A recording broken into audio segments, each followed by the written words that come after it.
Good morning. You know, somewhere I read amazing information about an antelope known as the African impala. Now, these residents of southern and eastern Africa are amazing leapers. They can jump over a height of 10 feet, and one leap can cover a distance of 30 feet. Yet these magnificent animals can be kept in an enclosure in any zoo with a 3-foot-high wall. For you see, impalas will not jump if they cannot see where their feet will fall. Now that's very wise, because conservative approach to life says do not jump if you cannot see where your feet will fall. We have an adage about that, don't we? Don't, or I should say, look before you leap. Don't jump. Now, how different is that approach to life from the life of faith as described in the 11th chapter of Hebrews? Now, faith is being sure of what we hope for and certain of what we do not see. Now, how is that for a working definition of faith? Sure of what we hope for and certain of what we do not see. That's the opposite of look before you leap. Now, I learned that lesson when I was on a cruise with my grandchildren. They had this makeshift ledge, and the water was down there. Oh, I'm saying there's about 20 feet. And my 12-year-old granddaughter wanted so much to leap off that ledge like the other children into the big area of water. But she couldn't. Other kids were doing it. She wanted to do it, but she froze, and she couldn't jump. So tough and fearless Grandpa went up there with her to show her how to overcome her fear of jumping. Well, guess what? As she was watching me, I froze. I did jump. I did, but I didn't want to jump. Shows we're related, you know. Faith is jumping without being able to see where our feet will fall. Now, there's a time-honored story of this little boy on the second floor of a burning building. Jump, his father said, I'll catch you. But Dad, I can't see you. And his father said, don't worry, I can see you. That's the kind of faith that the writer of Hebrews is commending. And beginning with the 8th verse, he gives examples of this faith. By faith, Abraham, when called to a place he would later receive as his inheritance, obeyed and went, even though he did not know where he was going. By faith, he made his home in the promised land, like a stranger in a foreign country. He lived in tents, as did Isaac and Jacob, who were the heirs with him of the same promise. Abraham was looking forward to the city with foundations. Abraham was a man of faith, because he went where he was told to go, even though he didn't know where that might be. He was born a man of faith. He was a man of faith because of his mature faith, and he acted accordingly. He lived in a tent in wilderness because he believed one day he would actually live in a city of foundations. That's faith.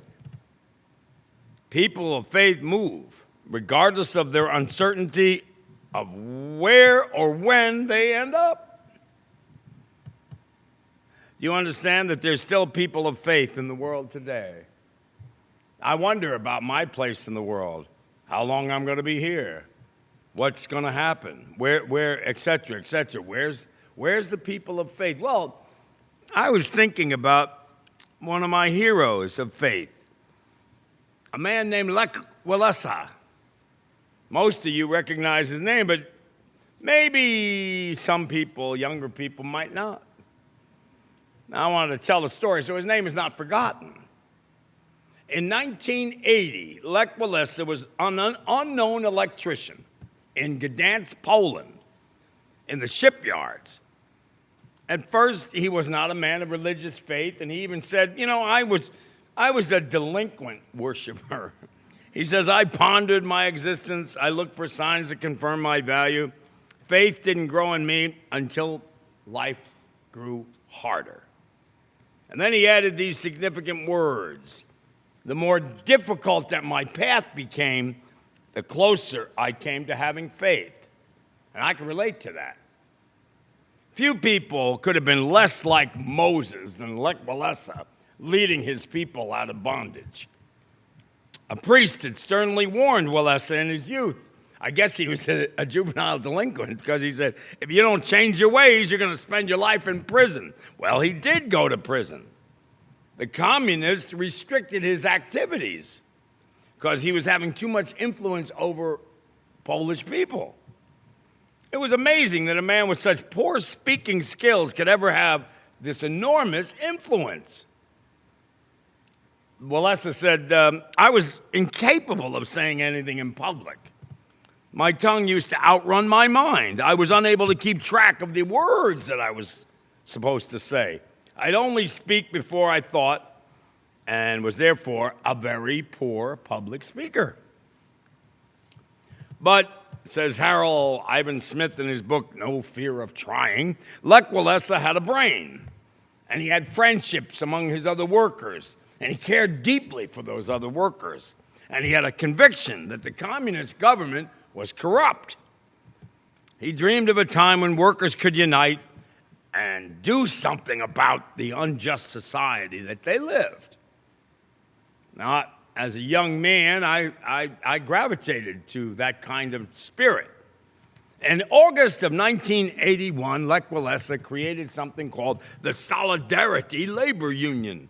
And this set in motion the inevitable confrontation with the Polish government, the communists. And soon he found himself being followed by secret police. And eventually he was confined to his home, for the authorities tried to break the power of Solidarity. They wanted to shut it down. But something happened to Lech Walesa, something transformational, when he began to speak out about his convictions.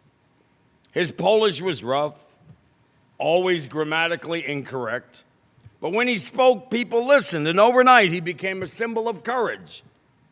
I'm convinced that my faith had a powerful impact on me during the time of my home confinement, he said. And Walesa writes, each one of us is distinguished from all others, assigning a task to every person, which means everybody has a specific calling. Well, he said, I simply believed in this. He continued, I believe that I'm here to challenge the power of evil. This is precisely why I can accomplish significantly more than if I was just good old electrician Lech Walesa without faith directing my fate.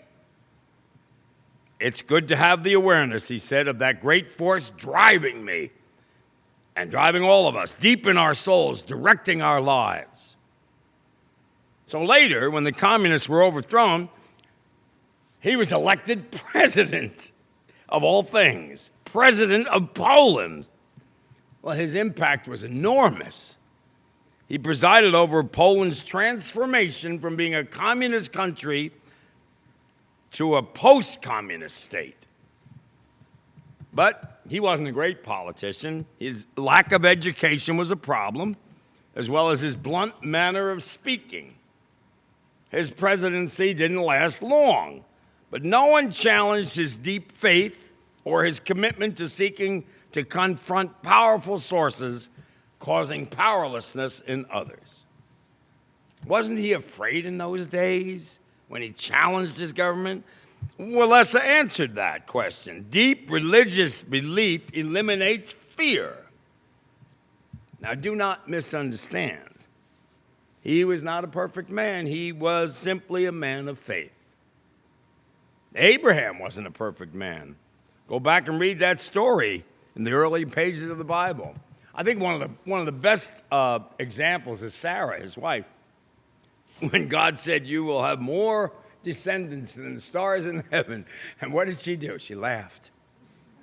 She was 86 years old. True, I'm not making that up.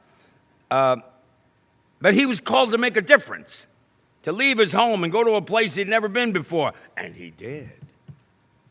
That's faith. Faith is jumping without being able to see where our feet will fall, not because we're foolish, but because we trust our instincts. That's really all you have. You have to trust your instincts. Not because we're foolish, but that's all you have. The world is desperate for people of faith. I would imagine you would agree with me. We got a world full of politicians, but we're starving for those with prophetic witness. Who is speaking to you at this critical time? Maybe some of you saw this remarkable movie called Amistad years ago. Well, that story was based on a true story in 1839. The film was about African slaves brought to this country in chains under the most inhumane conditions imaginable. They were imprisoned on a ship called the La Amistad. And as the ship neared this country, one of the slaves named Cinque was able to free himself. And with his help, the other slaves were able to throw off their chains. And soon they took over the ship. It was mutiny. However, not knowing how to read the maps, they were tricked by the ship's crew, and they were taken in chains in a place called New Haven, Connecticut, where they were put on trial as murderers and thieves. And over the next 27 months, these survivors of the Amistad began a new voyage through the courtroom system of the United States of America. And there's one scene profound there as they were moving up in the courtroom levels where Cinque stood up and he just said the word free. Free! Free! Free! And it silenced the court, which was unusual. Oh, his message was clear. And somehow, someway, they had former President John Quincy Adams defend Cinque and his fellow slaves before the United States Supreme Court. And in his closing speech before the court, Mr. Adams spoke these stirring words. Last night I spoke with my friend, Cinque. I told him what was to transpire here today. He told me, as was the practice among his people, he had been talking to his ancestors, now long gone, and he said they told him all would be well. And then John Quincy Adams turned to the members of the court and added these words, as I stand before you, most of whom were slave owners, I believe we would do well to learn from Cinque. We would do well to talk to our ancestors. And Adams went on to invoke the name of the founding fathers, one of whom was his father. Remember John Adams, George Washington, Thomas Jefferson. They were all Unitarians. He went on to invoke the name of people who started this country. And then he went on to invoke the name of the Supreme Court justices that preceded those that were sitting there on the high court. One by one, he spoke the names of the great men who had sat in the seats of justice. And after calling out the name, he kept saying, gone, gone, all gone. And when he finished calling out the name of their predecessors, he looked at the present Supreme Court justice members. And he said, all of them are gone. Who among you is ready to step into their legacy to defend freedom? Who is prepared to take the place of our ancestors and become great? Who among you will make this nation great once again? Adams was issuing a startling reminder of the faith that their ancestors had in freedom. And at the same time, he was issuing a challenge to the people of the current time, sitting there, that they might demonstrate the same kind of faith. Well, 1 week later, nobody could understand how it could possibly be. With just one dissent, the justices stood tall and exonerated the Amistad prisoners. The court declared unprecedented that the Africans had never been lawful slaves. Odd that they would say that. And that they had been kidnapped and illegally transported, therefore their mutiny was an act of self-defense. And they were free to go. This was an amazing story on the part of the court and John Quincy Adams. I just wonder if it could happen today. We don't seem to have very many men and women of courage today, particularly in government. Think again about what Adams said. He invoked the names of the great people who had been responsible for this free land that we inhabit. And he asked, where are they now? And then he answered his own question. They're gone. They're gone. All gone. All of them are gone. Who among you is ready to step into the legacy of Unitarian Universalism and defend our freedom? Who is prepared to take the place of our ancestors and become great, to make this denomination and indeed this nation great once again? Oh, I think he was on to something. Former President Adams was expressing the same sentiment as the writer of Hebrews. The writer of Hebrews cited the ancestors Abraham and Isaac and Jacob, and later in the same chapter, Joseph and Moses and Joshua and Rab and Gideon and all the great heroes of the Bible who stepped forward when times demanded. And the writer said, friends, that's faith. That's faith. That's what it looks like. It's not simply believing in a dead creed. It's serving with our courage for whatever we need. I love that. Not creeds, but deeds. Faith is being sure of what we hope for and certain of what we do not see.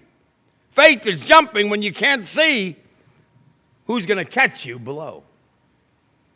The world sorely needs people like that. We need it. Can you sense that? We have a staggering problem that politicians are never going to be able to confront.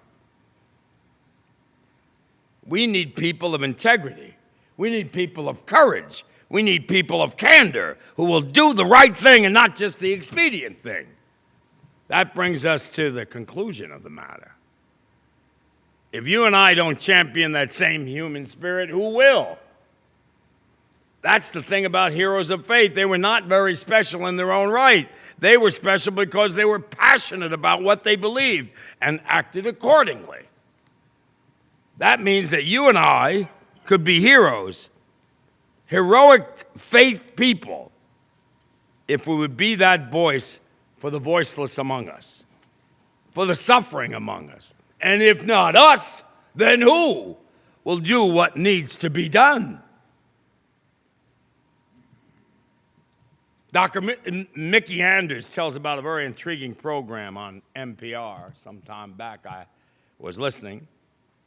The American Life, he conducted an informal, unscientific survey, and he asked a hypothetical question. If you could choose, which would you prefer, the power of flight or the power to be invisible? And think about that for a moment. How would you choose? Would you rather be able to fly, or would you rather be invisible? My guess is when we were children, most of us longed for those gifts. We wanted to be invisible, particularly when we'd done something wrong. And who has no desire? Oh, gosh, remember Superman? The greatest line in that movie was when he would always, for some reason, catch Lois as she was falling off a building. Remember that? And he'd say, I got you. And she says, you got me? Who's got you? Her words, not me. We would love to fly like Superman. So which would you choose? And what would you do with your newfound powers? Would you be a superhero, or would you be super selfish? Well, what they found out in the little unofficial survey there is that most people would use their newly discovered powers in purely self-serving ways. Their plans were not heroic at all. No one wanted to give the way they have been given. Absurd, you say. Selfish. Well, apply this information to you and me. What courageous, heroic action have you taken or I taken in the last 60 days? Why not? Of course, you and I cannot be invisible, and we cannot fly. But there does remain a lot that we can do. President Nelson Mandela, released after 27 years of imprisonment, was inaugurated in 1994 as president of South Africa. He invited the corrections officers that held him in Robben Island. And they were all sitting down front, watching him become inaugurated. And he said something interesting. Our deepest fear is not that we're inadequate. Our deepest fear is that we are powerful beyond measure. It's a scary thought. We're powerful beyond measure. You and I could do heroic things if we dared to live out our faith. We could change our family. We could change our community. We could change our world. And all we would have to do is be willing to jump, even when we can't see where our feet will fall. All we have to do is to be willing to work towards the coming of peace with justice in a world of confusion and doubt. Instead, like the African impala, we have imprisoned ourselves behind a 3-foot wall of fear and uncertainty. What are you afraid of? I could tell you what I'm afraid of. By faith, Abraham, when called to go to a place he would later receive his inheritance, he obeyed and went. And even though he didn't know where he was going, by faith, he made his home in the promised land like a stranger in a foreign country. He lived in tents, as did Isaac and Jacob, who were heirs with him of the same promise. For he was looking forward to a place of peace with justice and harmony.